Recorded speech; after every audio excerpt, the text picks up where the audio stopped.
ve světě plným zla. Dobrý člověk, jeden ze 100. Motem dnešních dnů závist a msta. Nad Evropou tma, nenávist a strach. Nevycházím ven, vidíš mě z okna mávat. To si radši lehnu na koleje, nebudu vstávat. Pamatuju na kluky, chodívali jsme si hrávat. Dnes už sedí v tanku, nemám o nich zprávy.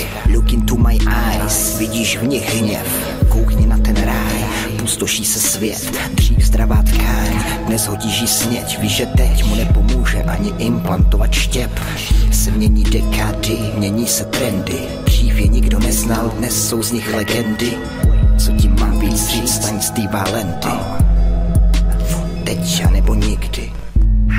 Budu tě nutit ten hnus vypít do dna. Svoboda neznamená mít otevřený okna. Budu tě nutit ten hnus vypít do dna. Svoboda neznamená mít otevřený okna.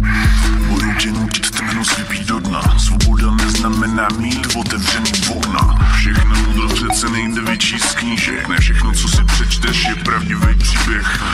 Drž si svoji kulturu, ser na moderní svět. Moderní svět nebude moderní už za 10 let. Nemám nic proti, ale rozhodně mi nejede trend. V životě nevyměním kulturu za posranej fame. Jsme jak lososy, jdem instinktivně proti proudu. Za každýho padlýho jsou stovky, co projdou zkoušku. Každý se rád chlubí, že porazil soušku, ale mladý silný strom přežije i silnou bouřku.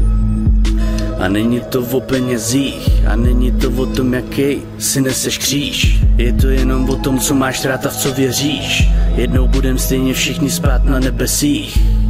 Protože peklo je pověra pro ty. Strach je zbraň, pocit, že na tebe míří kolty.